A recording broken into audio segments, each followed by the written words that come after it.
Last lecture में हम लोग ने एरोबिक रेस्पिरेशन क्या होता है, कितने स्टेप्स में होता है वो स्टडी किया था। अब इस वाले वीडियो में हम लोग अनएरोबिक रेस्पिरेशन को स्टडी करेंगे। Anaerobic respiration, okay. क्या होता है इसका मतलब? सिंपल, अगेन यहाँ पे ब्रेक डाउन हुआ किसका? Glucose, okay. किसके प्रेजेंस में? यहाँ पे एब्सेंस में हुआ। किसके एब्सेंस में? ग्लूकोज का break down in absence of oxygen. मतलब अनएरोबिक रेस्पिरेशन में ग्लूकोज को ब्रेक करने के लिए ऑक्सीजन की गरज नहीं पड़ती, ओके। तो अगेन अनएस्पिरेशन टोटल 2 स्टेप्स में होता है, ओके। फर्स्ट स्टेप कौन सा होता है? Again same, glycolysis. And second step क्या होता है? फर्मेंटेशन। एक एक अगेन समझेंगे हम लोग वापस से। फर्स्ट स्टेप ग्लाइकोलिसिस, हमने जैसा पढ़ा था, ग्लाइको वर्ड किससे रिलेट होता है? ग्लूकोज से। और जो लिसिस वर्ड है वो किससे रिलेट होता है? ब्रेकडाउन से। तो ग्लाइकोलिसिस में क्या होता है? ऑब्वियसली सर, ग्लूकोज का ब्रेकडाउन। एंड हमको पता है कि ग्लूकोज का जो ब्रेकडाउन होता है किस में होता है? वो जो भी ग्लूकोज होगा वो किस में ब्रेक करेगा? It will going to break in pyruvic acid, okay. यहाँ तक क्लियर है?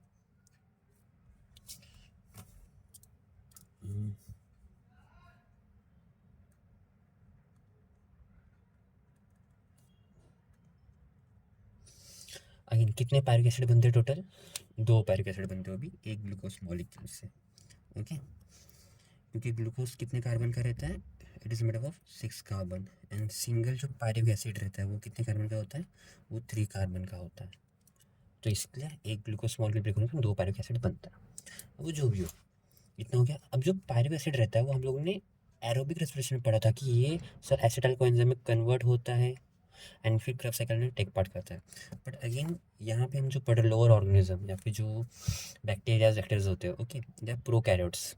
एंड इनके बॉडी में कोई डबल मेम्ब्रेन सेल ऑर्गन्स मतलब माइटोकॉन्ड्रिया सारी चीज़ें होती ही नहीं है, ओके। तो एक ये चीज़ कंडीशन, और दूसरा क्या है? ऑक्सीजन के एब्सेंस में हो रहा है ये भी। तो यहाँ पे जो पायरुविक एसिड बनता है वो सीधा सेकंड स्टेप कौन सा? फर्मेंटेशन।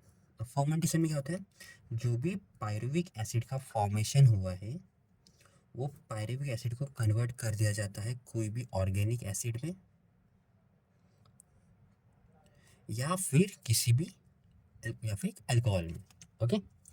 एक तो ऑर्गेनिक एसिड में कन्वर्ट किया जाएगा या फिर अल्कोहल में कन्वर्ट किया जाएगा। अभी डिपेंड करता है कि वहाँ पे कौन सा एंजाइम प्रेजेंट है। ये किसके प्रेजेंस में हो रहा है? ये हो रहा है किसी एक एंजाइम के प्रेजेंस में। तो अगेन हम इसको डेफिनेशन के थ्रू कैसा बोल सकते हैं? Conversion of pyruvic acid into organic acid or alcohol with the help of an enzyme is called fermentation। ये समझ में आया? तो एनाएरोबिक रेस्पिरेशन के 2 स्टेप्स होते हैं, एक होता है ग्लाइकोलिसिस और फर्मेंटेशन। ग्लाइकोलिसिस में ग्लूकोज का ब्रेकडाउन होता है जो पायरुविक एसिड बनता है, एंड उसी पायरुविक एसिड को बाद में एंजाइम्स के प्रेजेंस में ऑर्गेनिक एसिड और अल्कोहल में कन्वर्जन किया जाता है। बट इसमें सिर्फ जो एनर्जी प्रोडक्शन का स्टेज है तो सिर्फ ग्लाइकोलिसिस में होता है, तो उसमें सिर्फ कुछ अमाउंट्स एकदम बहुत कम एटीपी मिलता है हमको। तो ये एरोबिक और एनारोबिक में डिफरेंस आता है। एरोबिक रेस्पिरेशन में हमको बहुत हाई अमाउंट ऑफ एनर्जी मिलता है, बट वहीं पे अनएरोबिक रेस्पिरेशन में हमको जो एनर्जी मिलती है बहुत कम मिलती है। तो सर कम एनर्जी किसको गरज रहती है? हमने देखा भी था, जो लोअर ऑर्गेनिज्म रहते हैं, लोअर ऑर्गेनिज्म। तो जो भी यूनिसेलुलर्स होते हैं उन सब के बॉडी में ये होता है। तो सर क्या मल्टी सेलुलर या फिर जो हायर ऑर्गेनिज्म है उनके बॉडी में अनएरोबिक रेस्पिरेशन नहीं होता? अगेन उनके बॉडी में भी होता है। Higher organism are also going to perform the anaerobic respiration, but there is a condition for that. Condition क्या है? कि उस हायर ऑर्गेनिज्म के आजू बाजू में या फिर उसके पास ऑक्सीजन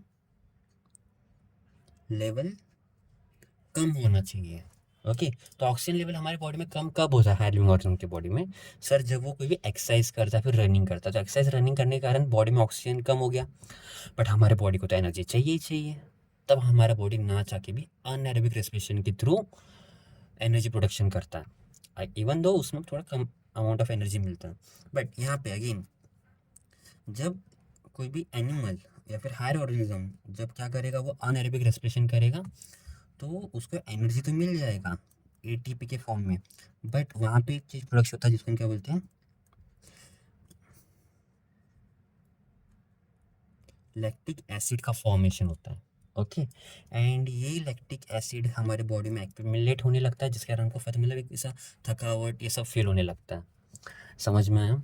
तो हायर ऑर्गेनिज्म में जनरली मैंने एनिमल्स का बताया, वैसे अगर से आप देखोगे तो सीड्स जर्मिनेशन होता है ना। सीड जर्मिनेशन भी अनएरोबिक रेस्पिरेशन के थ्रू होता है, वहाँ पे जब एनर्जी को ब्रेक किया जाता है ग्लूकोज को। ओके, आई थिंक सो यहाँ पे हम लोग ने हर एक पार्ट अच्छे से क्लियर कर चुका है, एरोबिक और अनएरोबिक का। अभी कुछ टेबल्स दिए हुए बुक में, हम उस टेबल को भी समझने का ट्राई करेंगे। ओके, तो अगेन हम लोग पहले एरोबिक रेस्पिरेशन से स्टार्ट करेंगे या फिर सिर्फ एरोबिक वाले पे करेंगे।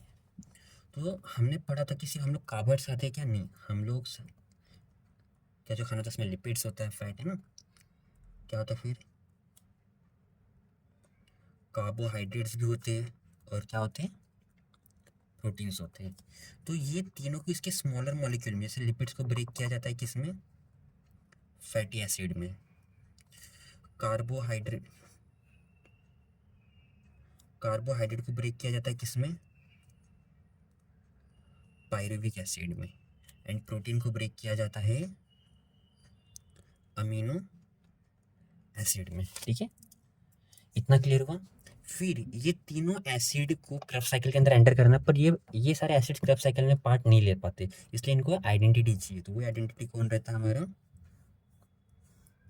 That is acetyl coenzyme A.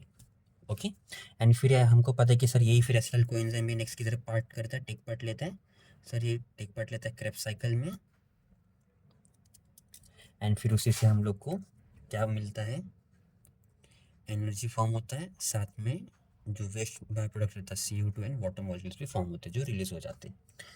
समझ में है?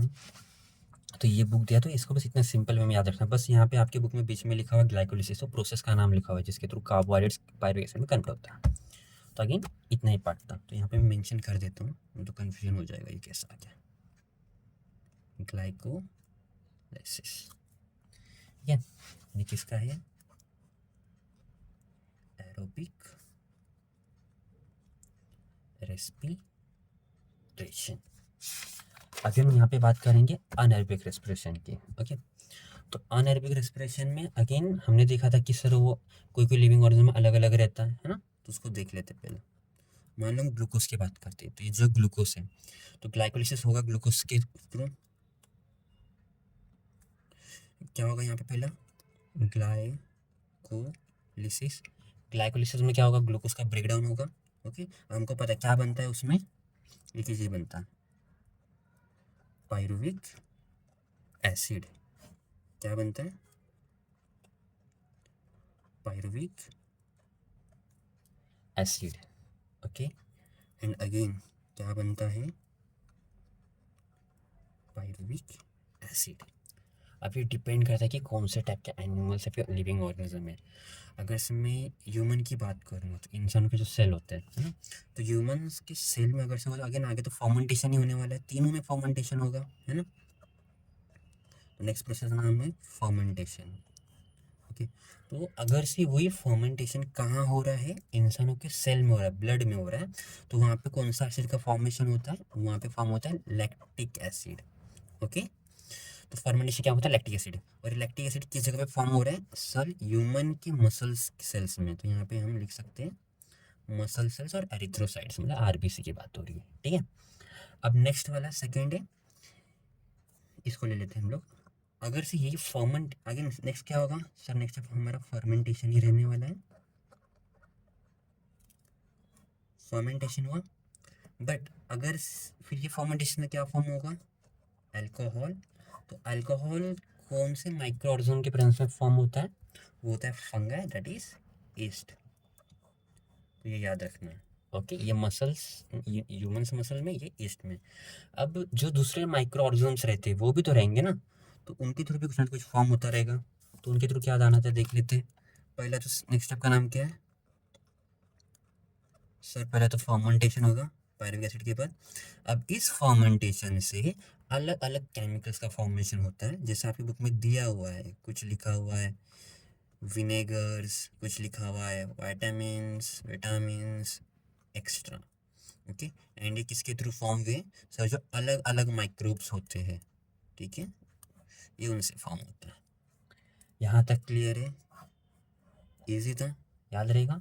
देखो सेम है, ग्लूकोज का जब ग्लाइकोलिसिस होगा, मतलब जो ग्लाइकोलिसिस में ग्लूकोज का ब्रेकडाउन होगा तो पायरुविक एसिड बनता है। बट ये अलग अलग कंडीशन है, अलग अलग एनिमल्स में। ओके, एक है ईस्ट के प्रेजेंस में हो रहा है सर, दूसरे माइक्रोब्स में, और ये ह्यूमन मसल्स में। ह्यूमन मसल्स में कब होगा पता है ना? हाँ सर, जब हमारे बॉडी में ऑक्सीजन की कमी हो जाएगी तब। ठीक है, तो यहाँ पे हम लोग ने हर एक पार्ट को अच्छे से क्लियर किया है। और एक लास्ट पार्ट वापस बता रहा हूँ, याद रखना, ये जो लैक्टिक एसिड है, जैसे हमारे बॉडी में लैक्टिक एसिड एक्यूमुलेट होने लगता है तब हमको टायर्ड फील होने लगता है, पेन होने लगता है। बट वही कुछ टाइम के बाद तो पेन गायब हो जाता है ना। क्यों गायब हो जाता है, टायर्डनेस गायब क्यों हो जाता है? बिकॉज फिर बाद में हमारे बॉडी को प्रॉपर जब ऑक्सीजन मिलता है तो उस ऑक्सीजन के प्रेजेंस में लैक्टिक एसिड हमारी बॉडी से हट जाता है, किसी और इसमें कन्वर्ट हो जाता है। ठीक है, अगेन अगर सभी भी नहीं समझा, कुछ डाउट रहेगा तो आप कमेंट सेक्शन में डाल सकते हो।